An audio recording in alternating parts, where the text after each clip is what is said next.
Hi guys and welcome back to the channel Deepak Yadav Education. Welcome to the daily current affairs of 28th of March 2021. तो guys आज है तारीख 28 मार्च 2021। आज की तारीख से जितने भी मोस्ट इंपॉर्टेंट करंट अफेयर्स बनेंगे उन सभी करंट अफेयर्स को हम लोग डिटेल में डिस्कस करेंगे। नाउ बढ़ते हैं आगे। और गाइज अगर आप लोग को इस लेक्चर का पीडीएफ चाहिए तो नीचे डिस्क्रिप्शन बॉक्स में आप सभी लोगों को टेलीग्राम का लिंक दे रखा है, वहां से जाकर आप लोग इस लेक्चर के पीडीएफ को डाउनलोड कर सकते हो। नाउ अभी तक आपने इस यूट्यूब चैनल को सब्सक्राइब नहीं किया है तो ऐसा रेड कलर का बटन आ रहा होगा नीचे की साइड, सबसे पहले चैनल को सब्सक्राइब कर लो, साथ ही साथ बेल आइकन प्रेस कर लेना ताकि आप कोई भी वीडियो का नोटिफिकेशन मिस ना कर पाओ।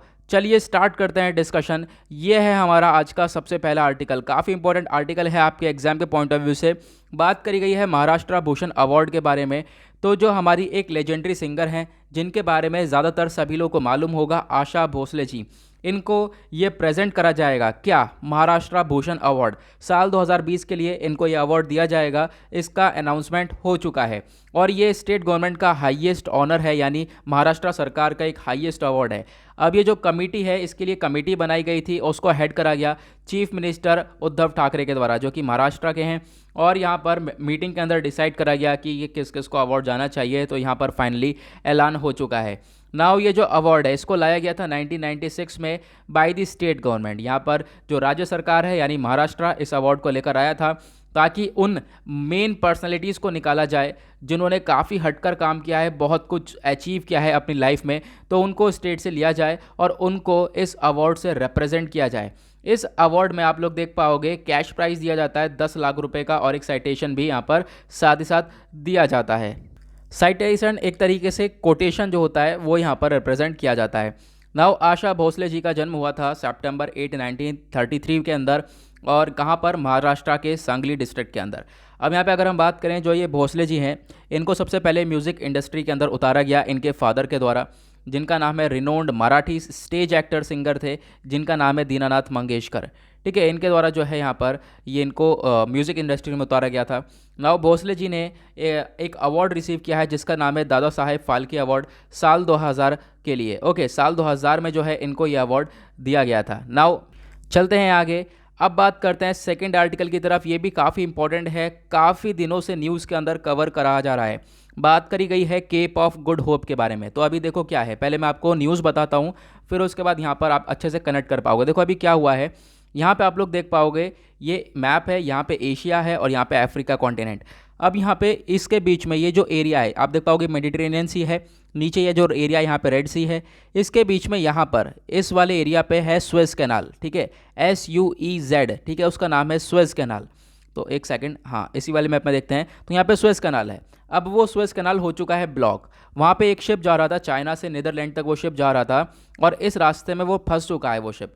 अब जो मेडिटेरेनियन सी से इधर कोई शिप नहीं आ सकता, इधर से कोई इधर शिप नहीं जा सकता, ऐसी प्रॉब्लम क्रिएट हो रही है। अब दुनिया ट्रेड कहाँ से करे, व्यापार कहाँ से करेगी दुनिया, ठीक है, तो ऐसी प्रॉब्लम्स क्रिएट होगी। तो इसको देखते हुए यहाँ पर क्या हुआ है, अभी हाल ही में क्या करा गया है, देखो अभी पहले क्या होता था ना, हम लोग ये वाले रास्ते से जाते थे, अभी कैनाल बना दिया गया था, तो कैनाल बनाने के बाद हम शॉर्टकट मारने लगे।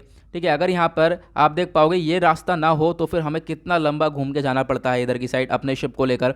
अभी अगर यहाँ पर ये रास्ता हो जाता है, ये रास्ता मतलब वैसे है यहीं से हमारा ट्रेड होता है, लेकिन अभी यहाँ पर ये शिप एक अटक चुका है वहाँ पे, उसकी वजह से बंद हो गया है। ना यहाँ पे अगर ये शिप नहीं होता तो इस तरीके से निकल के यहाँ पे हम ट्रेड कर सकते थे। तो उसी को लेकर बात करी जा रही है कि लगभग $200 बिलियन का इंडिया का जो ट्रेड है वो रिस्क पर है। ठीक है, यूरोप के साथ, नॉर्थ अमेरिका के साथ, साउथ अमेरिका के साथ अगर हम बात करें तो काफ़ी रिस्क पर जा रहा है ये। क्यों? क्योंकि जो स्वेज कैनाल है वो आज के टाइम पर ब्लॉक हो चुका है, वहाँ पर एक जो जहाज़ है वो जाकर अटक गया है। नाउ अब जो हमारे डिपार्टमेंट ऑफ कॉमर्स हैं उनकी प्लानिंग ये है कि हम लोग अपना जो रास्ता है वो बदल दें। जो ओल्डर वाला पाथ था हमारा, कौन सा, केप ऑफ गुड होप वाला, अभी मैं आपको मैप में दिखाऊंगा, तो हम लोग पुराने वाले रास्ते से जाना चालू कर दें, क्योंकि अभी पता नहीं कितने दिन लगने वाले हैं इस शिप को हटाने में। ठीक है, और यहाँ पर प्रॉब्लम्स बढ़ती ही जा रही हैं। तो आप देख पाओगे जो केप ऑफ गुड होप है, पहले मैं आपको लोकेशन दिखा देता हूँ, ये वाला एरिया बेसिकली ये है केप ऑफ गुड होप। अब आपको क्या करना है, केप ऑफ गुड होप अच्छे से देख लो और साथ ही साथ केप ऑफ एगुलस देख लो। ठीक है, अब यहाँ पे एगुलस आप देख पाओगे, बिल्कुल यहाँ पर केप ऑफ एगुलस ये है और केप ऑफ गुड होप ये है। अब ये बेसिकली रीजन कौन सा है, यहाँ पे आप देख पाओगे ये वाला, ये है केप ऑफ गुड होप। यानी बोला ये जा रहा है, पहले हम लोग इस रास्ते जैसे जा रहे थे नाउ यहाँ पे शिप अटक चुका है एक, तो फिर हम क्या करें, अपना रास्ता बदल के हम लोग यहाँ से निकल सकते हैं। ओके, ये क्लियर हुआ। नाउ अगर हम बात करें आगे, यहाँ पे केप ऑफ गुड होप जो है वो क्या है, एक रॉकी हेडलैंड है। कहाँ पर आप देख पाओगे, साउथ अफ्रीका के पेनिनसुलर पर, ठीक है। साउथ अफ्रीका पर है, हम लोग देख लिया, अफ्रीकन नेशन है ये सारे के सारे, ठीक है। आप देख पाओगे साउथ अफ्रीका वाला रीजन है, इधर की साइड नीचे की यहाँ पर आपको केप ऑफ होप देखने को मिल जाएगा। नाउ उसके बाद अगर हम बात करें, एक मिसकंसेप्शन हो जाता है सभी लोगों को, ये बोला जाता है जो केप ऑफ गुड होप है वो बिल्कुल सदर्न टिप पर है। सदर्न टिप मतलब अफ्रीका के बिल्कुल साउथ पोर्शन पर है, यानी कि इस वाले पोर्शन पर है। अफ्रीका का साउथ पोर्शन बिल्कुल ये वाला हुआ। अभी मैं आपको एक और मैप दिखाता हूँ, ये है अफ्रीका का मैप। अब यहाँ पर ये वाले पोर्शन पे बोला जाता है कि यहाँ पर है केप ऑफ गुड होप, तो नहीं, यहाँ पर केप ऑफ एगुलस है जो कि मैंने अभी आपको बताया था। ये दूसरी चीज़ है, केप ऑफ गुड होप थोड़ा सा टर्न करके ईस्ट साइड में, ठीक है, थोड़ा सा east side, sorry east side का, थोड़ा सा यहाँ पे आप देख पाओगे थोड़ा सा ही बदलाव है। यहाँ पर जो है इधर की साइड है, कोने में, यहाँ पे आप देख पाओगे ये है Cape of Good Hope. I hope आप लोगों को ये क्लियर हो गया होगा। ओके, ये सदर्न साइड हो गया, ठीक है। सदर्न साइड में ही थोड़ा सा साइड पर है, यहाँ पे अफ्रीका के मैं बता रहा हूँ, अफ्रीका के साउथ पोर्शन हो गया ना, नीचे वाला पोर्शन कौन सा है, साउथ पोर्शन है।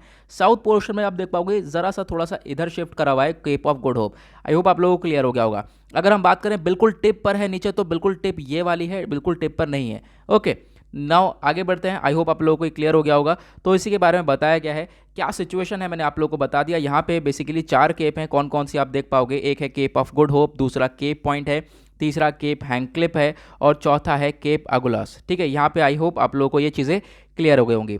नाउ आते हैं नेक्स्ट आर्टिकल की तरफ। आर्टिकल नंबर 3 पर बात करी गई है आरटीआई रिजेक्शंस के बारे में। तो राइट टू इन्फॉर्मेशन यहाँ पर है, इसके बारे में अभी आपको बताऊंगा क्या बोला गया है। सबसे पहले तो जो हमारी सरकार है उन्होंने लगभग रिजेक्ट किए हैं 4.3% तक जितने भी राइट टू इन्फॉर्मेशन रिक्वेस्ट थी। अब देखो होता क्या है, हमारे पास ये आरटीआई राइट टू इन्फॉर्मेशन का हक है, मतलब हम सरकार से ना राइट टू इन्फॉर्मेशन इस्तेमाल करके, अपना ये लॉ इस्तेमाल करके हम लोग सरकार से क्वेश्चन पूछ सकते हैं। हम रिक्वेस्ट करते हैं सरकार से, आप सरकार को जवाब देना होता है इसके लिए। लेकिन यहाँ पे साल 2019-20 में ये बोला जा रहा है जितने भी राइट टू इन्फॉर्मेशन की रिक्वेस्ट करी गई थी उसमें से 4.3% तक जो है सरकार ने वो रिजेक्ट कर दिए, लो के आरटीआई को रिजेक्ट कर दिया, यहाँ पर ये बताया गया है। और ये भी बोला गया है जो साल 2019-20 का ये डेटा है ये पहले के मुताबिक कम है, यानी कि पहले के सालों में ज़्यादा रिजेक्ट करती थी सरकार, ज़्यादा राइट टू इन्फॉर्मेशन की रिक्वेस्ट को रिजेक्ट किया जाता था, लेकिन अब की बार जो है कम किया गया है, बेसिकली यहाँ पर ये बताया गया है। उसके अंदर एक मोस्ट इंपॉर्टेंट चीज़ यह है, ऑलमोस्ट जितना भी डेटा बोला गया है आप देख पाओगे कितना रिजेक्ट किया गया है। रिजेक्ट किया गया है 4.3% तक टोटल का, टोटल जितने भी आरटीआई गए होंगे साल 2019-20 में उसका 4.3% तक जो है रिजेक्ट कर दिया है। उसमें से जो 40% है आप देख पाओगे कम से कम 40% जो रिजेक्शन है वो यहाँ पर उसमें कोई वैलिड रीज़न नहीं दिया, सरकार ने कोई वैलिड रीज़न नहीं दिया उसके पीछे कि हाँ भाई इस रीज़न की वजह से ये आपका आरटीआई की रिक्वेस्ट को रिजेक्ट किया गया है। ओके, जिसमें से आप देख पाओगे 90% जो रिजेक्शंस है वो पीएमओ के द्वारा करवाया गया, यानी प्राइम मिनिस्टर ऑफिस के द्वारा 90% तक रिजेक्शन हुए हैं इनके अंदर से, ठीक है। अब यहाँ पे मैं आपको बताता हूँ एग्जैक्टली कितने केसेस गए थे। जो ये सेंट्रल गवर्नमेंट है इन्होंने रिसीव किए थे 13.7 लाख आरटीआई की रिक्वेस्ट यहाँ पर जो है रिसीव करी थी, यानी कि लोगों ने कुछ ना कुछ पूछा था सरकार से इस आरटीआई के थ्रू। ये साल 2019-20 का डेटा है, लेकिन जिसमें से रिजेक्ट भी करे गए थे, बाकियों के जवाब तो दिए गए लेकिन रिजेक्ट कितने करे गए थे, 58,634 को रिजेक्ट किया गया था, इतने आरटीआईज को रिजेक्ट किया गया था। और ये बोला जा रहा है ये डेटा पहले से कम हो रहा है, नहीं पहले ज़्यादा रिजेक्शन होते थे, अब की बार रिजेक्शन कम हुए हैं। और होम मिनिस्ट्री, आप कह सकते हो होम मिनिस्ट्री ने सबसे ज़्यादा रिजेक्शन दिया है, सबसे ज़्यादा जो आरटीआई रिजेक्ट करे गए वो होम मिनिस्ट्री के द्वारा करे गए हैं। उसके बाद एग्रीकल्चर मिनिस्ट्री का रिजेक्शन रेट पहले कम हुआ करता था, इस बार जो है थोड़ा सा डबल हो चुका है। दिल्ली पुलिस और आर्मी का भी रिजेक्शन रेट बढ़ा है, यहाँ पर ये डेटा बताया गया है। फिलहाल आपको जो इंपॉर्टेंट चीज़ है वो कवर करनी है आरटीआई। अब यहाँ पे आरटीआई क्या है, ये राइट टू इन्फॉर्मेशन है, ये एक act of parliament of India है। अब यहाँ पे क्या होता है, इसमें रूल्स एंड रेगुलेशंस यहाँ पे सेट कर दिए जाते हैं। हमारे पास ये हक है, हमारे पास ये अधिकार है, हम सरकार से क्वेश्चन पूछ सकते हैं, सवाल पूछ सकते हैं अपना आरटीआई राइट टू इन्फॉर्मेशन का इस्तेमाल करके। अब यहाँ पे अगर हम बात करें इससे पहले कुछ लॉ था, हाँ इससे पहले भी एक लॉ था साल 2002 में, आप यहाँ पर आप देख पाओगे इससे पहले हमारे पास एक लॉ हुआ करता था, कौन सा, फ्रीडम ऑफ इंफॉर्मेशन एक्ट 2002। अब क्या हुआ, जब हम आरटीआई बिल को लेकर आ रहे थे, हम राइट टू इन्फॉर्मेशन को लेकर आ रहे थे, तो हमने जो ये पहले वाला एक्ट था उसको हमने हटा दिया फ्रीडम ऑफ इंफॉर्मेशन एक्ट को रिप्लेस कर दिया और जो राइट टू इंफॉर्मेशन बिल है इसको पास कर दिया गया था पार्लियामेंट ऑफ इंडिया के द्वारा। 15 जून 2005 में इसको पास करा गया और ये वर्किंग में कब आया, 12 अक्टूबर 2005 में। और फिर उसके बाद से अभी तक हमारे पास राइट टू इन्फॉर्मेशन ही वर्क कर रहा है। आते हैं नेक्स्ट आर्टिकल की तरफ, ये भी काफ़ी इंपॉर्टेंट है। फोर्थ आर्टिकल आज का बात करता है ट्राइबल टीबी इनिशिएटिव के बारे में। तो टीबी काफ़ी ज़्यादा न्यूज़ के अंदर है अब की बार, तो डेफिनेटली क्वेश्चन बन सकता है, याद रखना टीबी के बारे में। ये क्या है, बेसिकली एक बीमारी है ट्यूबरक्यूलोसिस। नाउ यहाँ पे आप देख पाओगे जो हमारे यूनियन हेल्थ मिनिस्टर हैं डॉक्टर हर्षवर्धन साहब, इन्होंने लॉन्च कर दिया है ट्राइबल टीबी इनिशिएटिव। यानी जो ट्राइबल आदिवासी लोग हैं काफ़ी सारे रह जाते हैं, वो पीछे छूट जाते हैं, तो उनके ऊपर हम लोग क्या करने वाले हैं, यहाँ पर ये इनिशिएटिव लेकर चलेंगे। उनके एरिया में जो है टीबी वगैरह है उसको एलिमिनेट करा जाएगा, उसको कम करा जाएगा। अब यहाँ पे एक गाइडेंस नोट है, क्या है ये, जॉइंट एक्शन प्लान है। यानी ट्यूबरक्यूलोसिस के लिए एक प्लानिंग चलाई गई है जिससे कि क्या करेंगे हम लोग, जो ये टीबी है इसको एलिमिनेट करेंगे, यानी कम से कम ख़त्म करने की कोशिश करेंगे। जो भी ट्राइबल पॉपुलेशन है उनके अंदर, जो भी आदिवासी लोग हैं उनको लिए यहाँ पर हम लोग इस टीबी को ख़त्म करने वाले हैं। आप देख पाओगे 104 मिलियन ट्राइबल पॉपुलेशन है जो कि इंडिया के अंदर रहती है, जिसके अंदर से आप देख पाओगे यहाँ पर क्या बोला गया है बेसिकली कि ये लगभग हमारे कंट्री की 8.6% तक कंट्री की पॉपुलेशन हो गई है।